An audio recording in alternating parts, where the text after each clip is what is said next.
Be me, my name is Kristen. This story starts about 10 years ago, when I was 23. I had just graduated, landed a decent entry-level job in marketing, and was living in a trendy, overpriced one-bedroom apartment. Life felt like it was just beginning, and I was the main character. My philosophy on life, and especially on dating, was crystal clear. I wasn't just a feminist, I was a pragmatist. I believed in female empowerment, and to me, that meant never, ever settling. I remember one specific evening. It was probably a Thursday. My friends were over. We were drinking cheap wine and complaining about men. Standard stuff. One of my friends was talking about a guy she was seeing. He was sweet, funny, but worked as a barista and was still living with 2 roommates. She was wondering if she should get serious with him. I remember almost spitting out my wine. I couldn't believe we were even having this conversation. I stood up and gave them my big speech, the one I'd been perfecting in my head for months. "Listen," I said. "We are educated, ambitious women. We work hard. We are not here to build a man from the ground up. That's not our job. It's not a partnership if one person is a project." My rules were simple, and I laid them out for my friends like they were commandments. A man, by the age of 25, needed to have 2 things to even be considered dateable: his own car and his own place. Not a roommate situation, not his parents' basement. His own. To me, it wasn't about money. It was about stability. It was a benchmark for maturity, ambition, and basic competence. A car meant he wasn't a child anymore, dependent on public transport or bumming rides. A place of his own meant he was responsible. A guy without a car and a place isn't a man, I declared. He's a boy with a job. My friends all nodded. They were completely on board. My words validated the frustration they all felt. We were a united front of high standards. In that same apartment building, on the same floor as me, lived a guy. I didn't know his name at first. I just called him the bus stop guy in my head. His name was Leo. I found that out later. He looked to be about my age, maybe a year or 2 older. He was quiet, always wore simple clothes like hoodies and jeans, and carried a backpack everywhere. My first real interaction with him was a few weeks after my commandments speech. I was coming back from a massive grocery run, trying to carry 4 overloaded bags at once because I refused to make 2 trips. Of course, one of the paper bags tore right as I was fumbling for my keys. An avalanche of apples, yogurt cups, and a box of cereal cascaded across the hallway floor. Just my luck, Leo was walking out of his apartment right at that moment. He had this slightly awkward but kind look on his face. He immediately rushed to help, saying something about how those paper bags were the worst. I was so embarrassed and annoyed. I just wanted to get inside and be done with the day. I remember snapping, "I've got it," in a tone that was much colder than necessary. I looked at him, really looked at him for the first time. Worn-out sneakers, a faded band t-shirt. He didn't scream ambition. He screamed roommate and a bus pass. He backed off, looking a little hurt, and just said, "Okay, well, have a good one." In my mind, he was instantly and permanently categorized. A no. Not even a maybe if I was desperate. A hard no. A month or so later, I matched with Blake on a dating app. Blake was the physical embodiment of my checklist. He was 28, vice president at some finance firm. His profile pictures were a mix of him in a tailored suit, on a sailboat, and skiing in Aspen. Our first date, he picked me up in a black BMW that still had that new car smell. The leather seats felt like butter. He took me to a steakhouse where the water cost more than my lunch. The entire conversation was about him, his portfolio, his recent promotion, a business trip to Singapore he was planning. I was captivated. This was it. This was what a high-value man looked and sounded like. He was confident, successful, and didn't need me to build him. He was already built, We started dating. The first few months were a blur of expensive dinners, rooftop bars, and weekend getaways he paid for without a second thought. He bought me a designer handbag for my birthday. My friends were green with envy. I felt like I had won. I was living proof that my philosophy worked. You hold out for the best, and you get the best. But there were little red flags. He rarely talked about the future. Anytime I tried to have a "what are we" conversation, he'd skillfully change the subject. He was emotionally distant, like a beautiful, well-furnished room that you weren't allowed to actually live in. I ignored it. I told myself that successful men were just busy. They didn't have time for a lot of emotional fluff. This was the price of admission for dating in the big leagues. Meanwhile, life in the apartment building continued. I would see Leo in the hallways occasionally. He'd give a small, polite nod, and I'd give one back. We never spoke again after the grocery bag incident. One day I saw him with a girl. She was pretty, but in a very understated way. No heavy makeup, no designer clothes. She was wearing jeans and a simple sweater. Her name was Emily. They were holding hands and laughing about something as they waited for the elevator. They looked comfortable, happy in a quiet, domestic way that I secretly found boring. I remember thinking, well, good for him. He found someone on his level.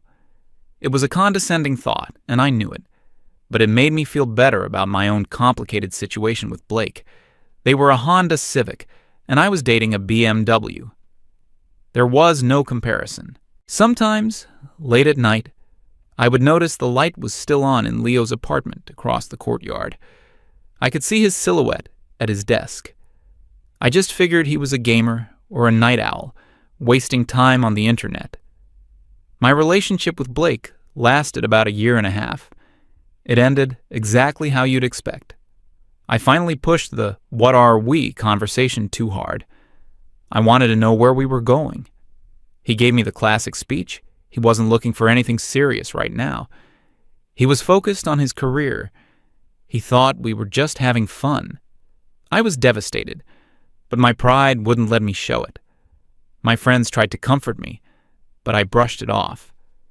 He was the right type, just not the right guy, I insisted. My standards are correct. My execution was just off. I took maybe a month off from dating before I was back on the apps, swiping with a vengeance. My criteria were now even stricter. I went out with a lawyer who talked about his billable hours all night, then a tech startup guy who used the word synergy in every other sentence, then a consultant who was even more emotionally unavailable than Blake. It was a revolving door of impressive resumes and empty connections. They were all the same type. They'd wine and dine me for a few months, and then, the moment I showed any sign of wanting real commitment, they'd vanish. It was a game, and I was starting to realize I didn't know the rules. Around year 3, I was 26, still in the same apartment, still at the same job, though I'd gotten a small promotion. The dating grind was starting to wear on me.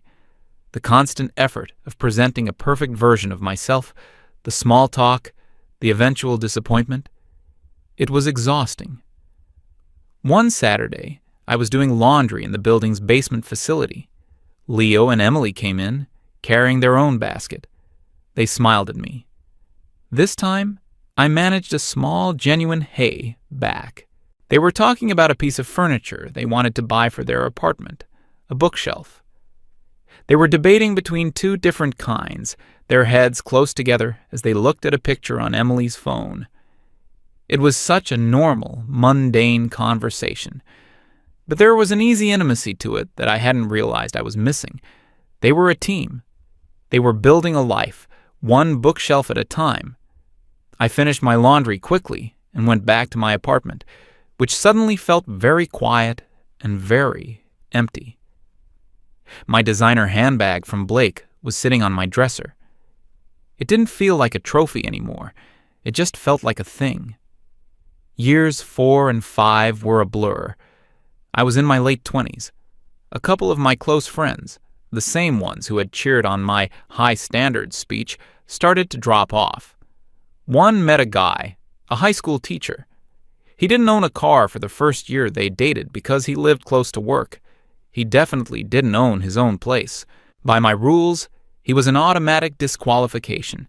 She fell in love with him. I remember her telling me she was engaged. I tried to be happy for her, but all I could think was, "You settled. You gave up." She must have seen it on my face. She told me, "Kristen, he makes me happy. He's kind, and he supports me.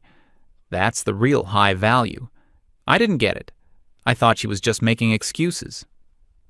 6 months later, another friend got married to a plumber she'd known since college. He ran his own small business. They bought a small house in the suburbs. My social circle was shrinking, replaced by couples.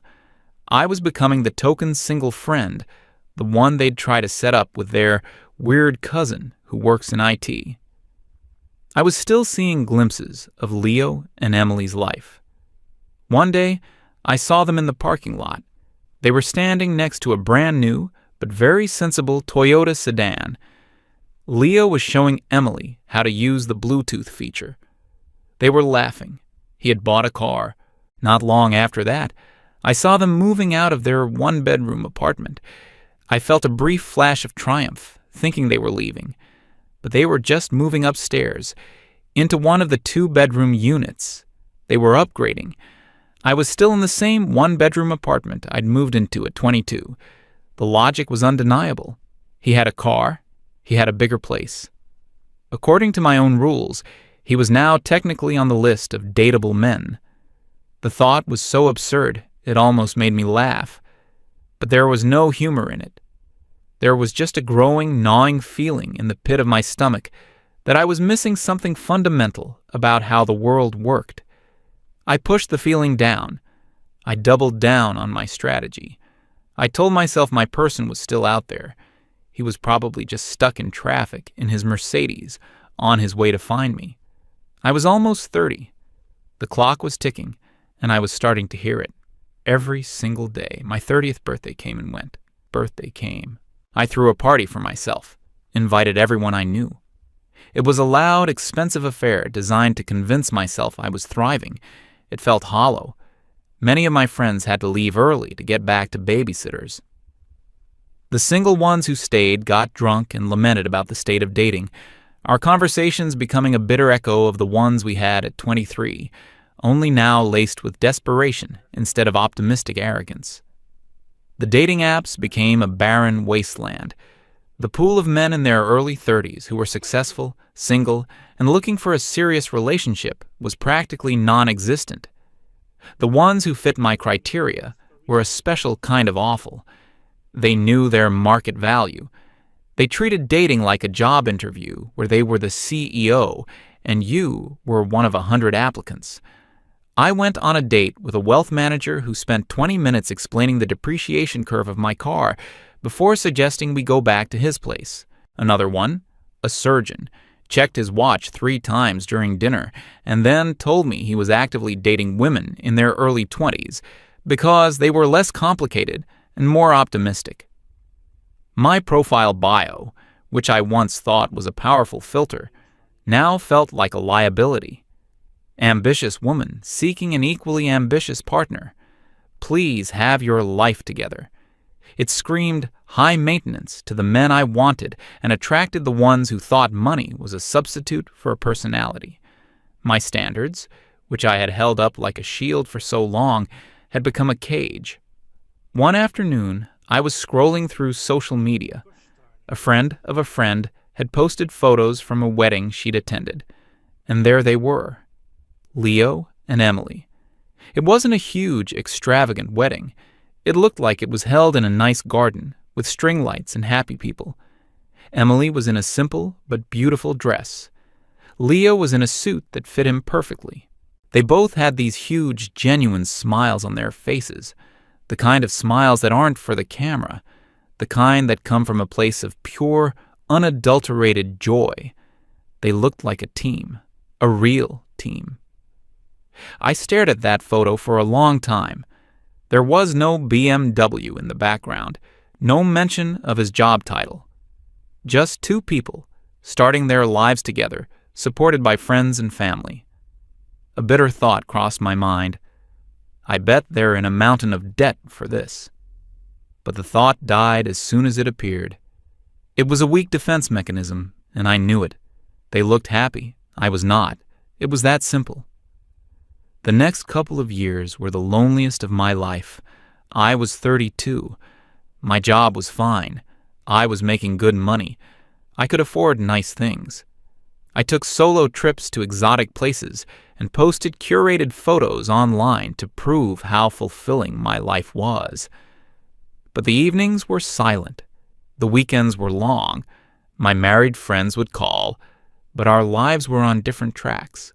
They'd talk about mortgages, potty training, and parent-teacher conferences. I'd talk about a bad date I'd been on, and I could hear the pity in their voices. They stopped trying to set me up with people.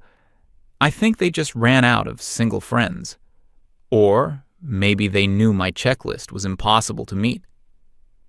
I had one last memorable encounter with Leo and Emily. It was a Saturday morning, and I was heading to my car to go to a yoga class. They were getting out of their Toyota in the building's parking garage. Emily was pregnant, very pregnant. Leo was carrying a box full of what looked like parts for a baby crib. He looked different than the quiet kid I remembered. He stood taller. There was a calm confidence about him that wasn't there 10 years ago. He had grown into himself. They both said hello. I congratulated them on the baby. Emily was warm and friendly, asking me how I was doing. Leo was just polite. He smiled, but his eyes were already on Emily, making sure she was okay. I wasn't a factor in his world. I was just a neighbor, a familiar face he'd seen around for a decade. The boy I had written off as a project was about to become a father, a husband, a man who was clearly the center of his wife's world. I got into my car, sat there for a minute, and didn't go to yoga. The final nail in the coffin of my delusion came on a Friday night a few months after my 33rd birthday. I had a date planned with a guy from an app, another high-value man. He owned a chain of fitness centers. An hour before we were supposed to meet, he texted me. "So sorry, something came up at work." Rain check? I knew what rain check meant. It meant never. I had been ghosted. Again. So I was alone, in my apartment. The same one-bedroom I'd lived in for over a decade. I ordered takeout, poured a glass of wine, and did what every lonely person does. I started scrolling through my phone.